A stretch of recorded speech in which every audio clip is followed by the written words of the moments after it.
ጥለውን ባይሞቱ እንላለን።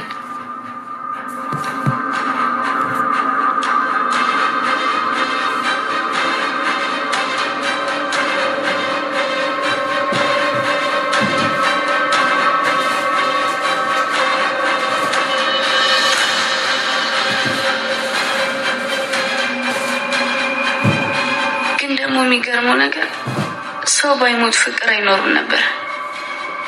ምናልባት ስቃይ ባይኖር ማመስገን የተሻለ ቀን ሲመጣ መደሰትን አናውቅም ነበር። ሁላችንም በራሳችን ዛቢያ እንሽከረከራለን። ያ ደግሞ የህይወት ግዴታ ነው።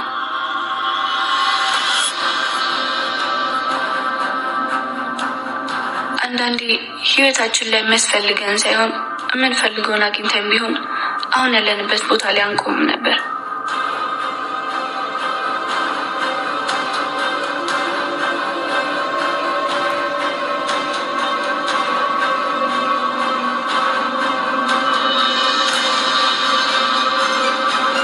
ሰላም፣ እንዴት ነሽ አያቴ?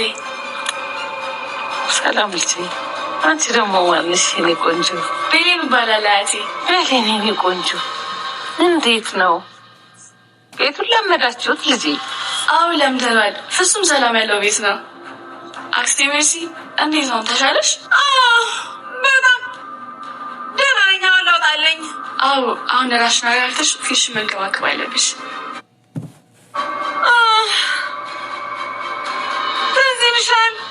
እኔና ሰማን እኮ ከፍቅራችን ብዛት አንድ ቀሚስ ለሁለት ነበር የምንጠቀመው። ለሳችሁ ታውቁ ነበር እንዴ? የኔ ልጅ ምነው ዝም አላችሁ? አልተጫወቱም እንዴ? እሺ አያቴ እየተጫወትን ነው። በጣም ጥሩ። እኔ የምለው ዝምታችሁ እኮ ጭንቅ ብሎኝ ነው። ለመሆኑ ያምነን ሚስት የትኛዋ ናት ልጄ? እሺ ስሚ፣ እኔ ሴማ በአምነን ቀልድ አላውቅም። ወደዚህ እንዲመጣ ያዘዝኩት ለዚህ ነው። አዎ ደስ ይላል። ደስ ስለሚል አይደለም፣ ይሄ የኔ ግዴታ ስለሆነ። አዎ አሁን እንድትይኝ ሳይሆን አንቺም እንደኔ ስላምነን እንዲሰማች ስለፈለኩ። ኧረ እኔ ይሰማኛል እኮ። አሳይ፣ እንድታሳይኝ እፈልጋለሁ። እሱ ወንድ ልጅ ነው፣ በስሜት እንጂ በማስተዋል መራመድ የማይችል። እሱን በቁጥጥርሽ ውስጥ አድርጊ። የማንም መሄጃ ያጣ ዘመድ መጫወቻ እንዳታደርጊ። ያንን ካደረግኩ ምን አምነን ለሜርሲ መጥፎ አስተያየት እንዲኖረው ካደረግሽ ይህንን ቤት በስምሽ ያደርገዋል። የእውነት አምናን እንግዲህ በጣም በሚያሳዝን ነገር ማለት ነው ቤት ውስጥ የሚፈጠረውን ነገር የሱን ነገር አያትየው እየተከታተለች እና በአቶ አምናን የመጣ ባይኔ የመጣ ነው በማለት ነገሮቹን ሁላ እያስተካከለችለት ትገኛለች ማለት ነው። አቶ አምናን በአሁን ሰዓት እንግዲህ ማነው ይሄንን ነገር የሚያደርግብኝ እያለ በፍለጋ ውስጥ ይገኛል። ማነው ይሄንን ነገር እየፈጠረ ያለው? ማነው በህይወቴ ውስጥ ይሄን ሁላ ነገር እያደረገብኝ ያለው በማለት እንግዲህ ደፋ ቀና እያለ ማነው ጠላቴ እንደዚህ እያደረገ ያለው? ማነው እኔን ከፈለጉ ለምንድን ነው እኔ ጋር መጥተው የማይጋጠሙት? ለምንድን ነው ይሄስ ነገር እየተከሰተብኝ ያለው በማለት እንግዲህ አቶ አምናን በአሁን ሰዓት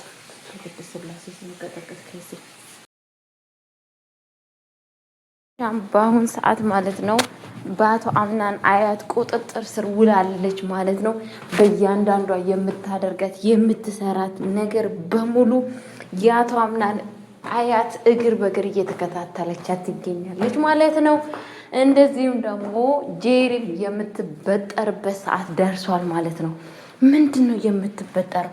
በአሁን ሰዓት አቶ አምናንን ማን ነው ከልብ የሚወደው የማይወደው?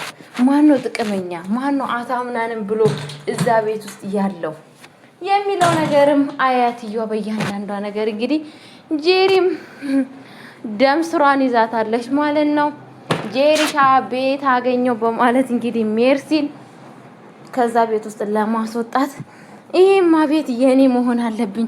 ያኮ ቤት እኮ ከበፊቱ ቀልቤም አልወደደውም፣ ምኑም ደስ አላለኝም ነበረ። አሁን ግን የኔ መሆን አለበት በማለት እሷ የምትለኝ ነገር ቶሎ ቶሎ አድርጌ ይሄንን ቤት በእኔ ቁጥጥር ስር አውላለሁ በማለት ደፋ ቀና እያለች ይገኛለች ማለት ነው። ቤተሰቦቼ አረ በጣም ነው የሚያሳዝነው ጋይስ ማለት ነው።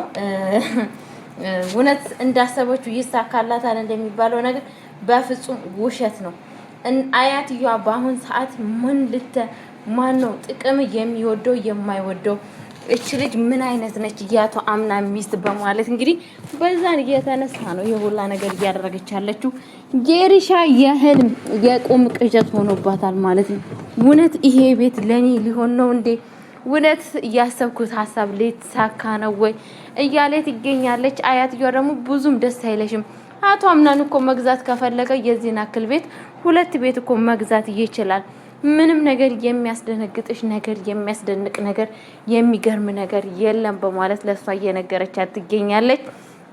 ጄሪሻ በአሁን ሰዓት በቃ እያለች እንግዲህ ቤቱን በቁጥጥሯ እጅ እንዳስገባች ረጅም ወታ በጣም ምኞቷን የቤቱ ምኞት እየገለጸች እንደዚህም ውጭ ላይም ሄዳ እውነትም ይሄ ቤት የኔ መሆን አለበት፣ በጣም ነው እኮ የሚያምረው፣ በጣም ነው እኮ ደስ የሚለው በማለት እንግዲህ ደስታውን እየገለጸች ትገኛለች ማለት ነው። ሁላቸውም እንግዲህ በቤቱ አዘን የተሰማቸው በቤቱ መቃጠል የተሰማቸው አቶ አምናን እንደዚሁም ብሌን እንደዚሁም ደግሞ እናሳራ ናቸው እንጂ ሁላቸውም ምንም ችግር የለባቸውም ማለት ነው። ሜርሲ በአሁን ሰዓት እንግዲህ ጉዳ ፈልቷል። ሁሉ ነገር መገኘቷ የማይቀር ጉዳይ ነው። ነገሮች ሁላ እንዳሰበችውና እንዳቀደችው አይሆንላትም። በእርግጠኝነት እዛ ቤት አቶ አምናንን እንደፈለጋት እቃቃ ጨዋታ ስትጫወትበት አልፋለች። አሁን ግን በፍጹም በአቶ አምናን ላይ የምትጫወትበት ጊዜ አልፏል ማለት ነው። ቤተሰቦቼ አልፏል ብዬ ነው የማስበው። ከአሁን ወዲህ ጊዜውና ሰዓቱ የአቶ አምናን እውነት የሚጋለጥበት ሰዓት ነው ብዬ ነው የማስበው። ሜርስሻ እንግዲህ ፈጣሪ ያጋልጣት በሉሽ ቤተሰቦቼ ማለት ነው። በጣም ነው ያኔ እኔ ደስ ያለኝ ማለት ነው። ደስ ያለኝ ነገር ምንድን ነው ብላችሁ ብታስቡ ይሄ ነገሮች በሙሉ ለአቶ አምናን እንደዚህ የምታምን ሰው በህይወቱ ስላለ በጣም ነው ደስ የሚለኝ። አያትየዋ ስትታይ እንግዲህ ቀላል ሰው አትመስልም። እችንም ካላሳበዷት ወይ ደግሞ የሆነ ነገር ካላደረጓት ነው ይሄንን ነገር ሁላ ምላችሁ። ምክንያቱም ሰዎቹ ቀላል አይደሉም። እኔ ስላችሁ የሆነ ማለት አቶ አምናንም ቤት ውስጥ ምንድነው እየተፈጠረ ያለውን ነገር የሚባለውን ነገርን እያሰበ መገኘት አለበት። ምክንያቱም ባንስ ጠላቶቹን ለማወቅ እሱም መፈራገጥ ነበረበት ማለት ነው። በእያንዳንዱ ግን እዚህ ቤት እንግዲህ እንደምታውቁት በቀል በበቀል ነው። እለት በእለቱ መበቀል ነው እንግዲህ እንዳያችሁት ማለት ነው።